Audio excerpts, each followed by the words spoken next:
Hi friends, hope you all are doing well. Today I am coming to you with a video that's a little bit overdue. Today I'm going to be talking about my end of the semester readathon wrap up, and I wanted to give a little update on the number of unread books I have on my shelf. Probably like a month ago, I announced that I was going to be creating and participating in a readathon that my friend and I created, and we gave ourselves some challenges. What I'm going to do is go through the list of challenges that we created and talk about the books that I read to fulfill those challenges. We created 7 challenges, and I remember that I read 4.5 books during the span of the readathon. For the first challenge, we had School's Out, which was read a book that takes place at school.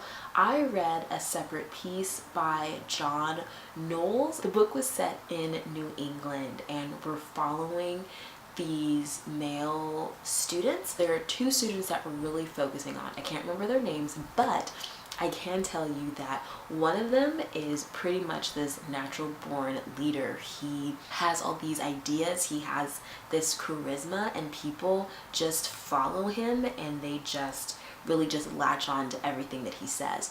And the second character that we're following is that person's friend, and so he doesn't have as much charisma as his friend does, and honestly there is this rivalry between the 2 of them, and it's really interesting to see how they interact. Even though they're friends, you can see them kind of like sizing each other up and thinking like, even though you can do this, I can do this better. And I don't know, it kind of left me with this weird feeling because, man, these people are supposed to be friends.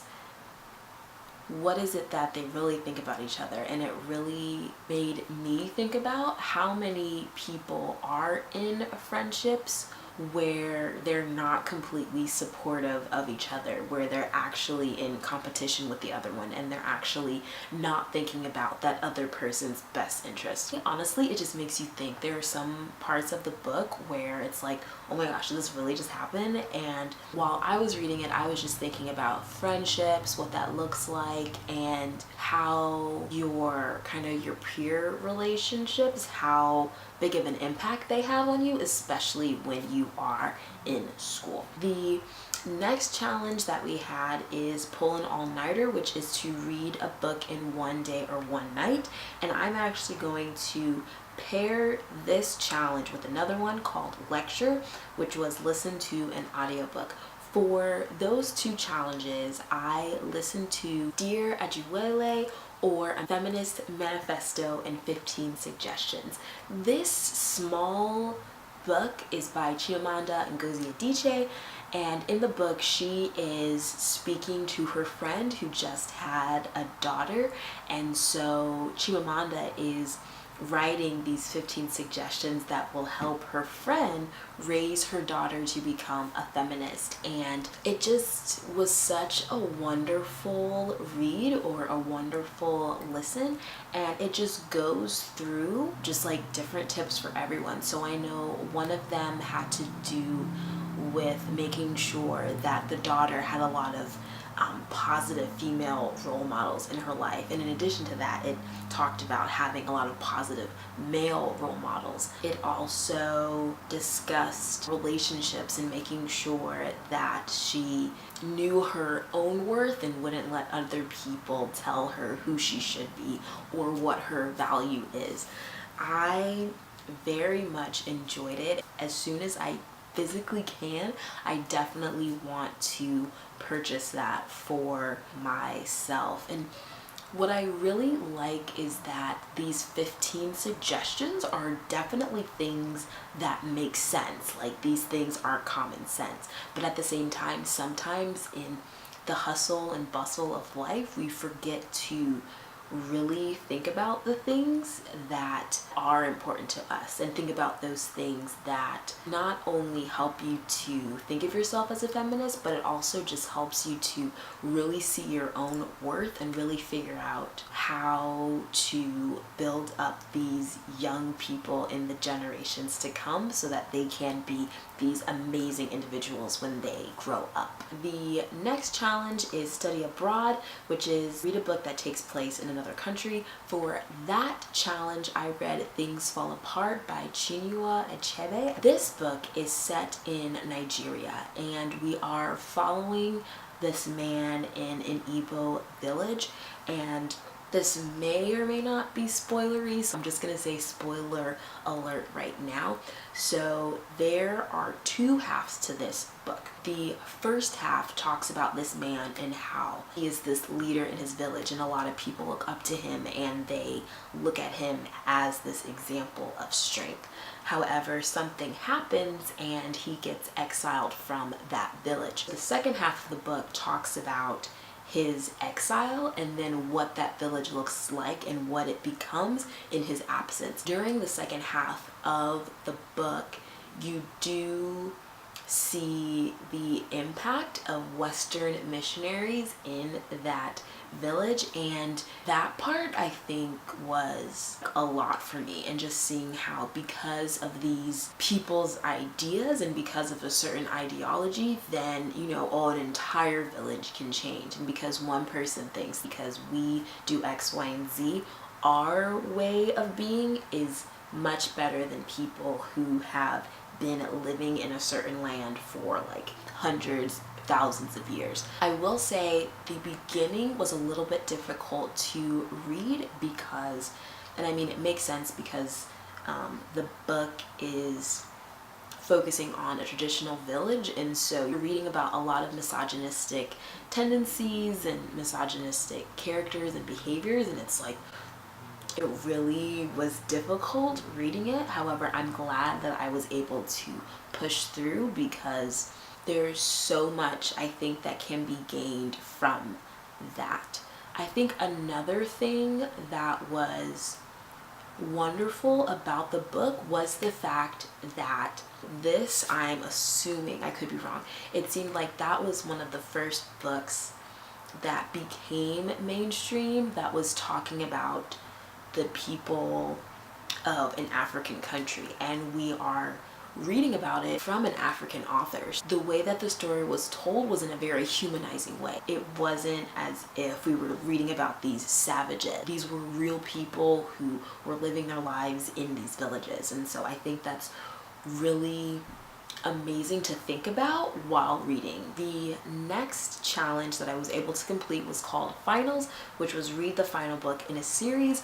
For this challenge, I read The Storyteller by Aaron Starmer, and that is the third book in the Riverman series, I think that's what it's called. In this series, maybe not spoiler alert, this series has to do with children who find themselves in a different dimension, and usually they reach these different dimensions by touching some type of water container or some type of body of water. In the first book, we are introduced to this world and we're introduced to the people who have created their own worlds and their own environment. In the next book, you learn about the individual who knows who's connected to what land, and unfortunately that person really lets that power go through their head, and so they start to decide, okay, whose world should stay, who should go, whose soul they're going to take. I will say in the first two books we are following a character named Alistair Cleary. In the third book we are seeing the whole story from his sister's perspective, and so there are things that happen to Alistair in the first two books that the sister is thinking about in her own way, and we're seeing how she is dealing with all the things that her brother has encountered, as well as what her brother has told her and her family about these different worlds. I very much enjoyed it. A lot of storylines and characters that were really captivating, so I'm very glad that I was able to finish that series and that I was able to read that book. One of the other challenges was full-time student, which was read 5 books, and I'm going to tell you about the 5th book that I was able to finish during the readathon. I'm going to count it because I can. And that book fulfills the challenge of extra credit, which is to read 1 more book just for kicks. That book is Black Boy by Richard Wright. As I mentioned before, this is the autobiography of Richard Wright, who wrote Native Son. Oh my goodness. That book was just so eye-opening. So we're following his life where he is moving from place to place. He has to move because of his mother's failing health as well as just different circumstances, and we're just seeing what life was like for him. And so we're going through these different historical events. So in addition to Richard really just understanding and determining for himself what it means to be a Black male in the United States, we also talk about the Depression. It also mentions the migration that took place for African Americans. And in addition to that, it also talks about how some African Americans, they adopted the belief of communism and just how that all interacted. It was really, I think, interesting because Richard didn't seem like he was this overly emotional person. Like, he was able to tell things rather objectively, but it still was written in such a beautiful way. It felt like a work of fiction and not just somebody's autobiography. Very, very deep stuff, you know, talking about the South versus the North and how honestly the northern states are still as racist as the southern states. You're just seeing it in different ways. Really, really enjoyed that book. Those are the books that I read during the readathon. I also just briefly want to touch on the amount of books that I have left on my unread shelf, I guess you would say. The first video that I made talking about unread books, I had over 50, and currently I think it's at 36. Hold please. Oh, even better. So right now it's currently at 34. I think it would be really cool if my unread books goes down to 0, which means that I have space to buy more unread books. If you haven't already, please feel free to subscribe so that you can join me on my reading journey. I hope that you guys are doing well, and I will see you in the next one. Bye!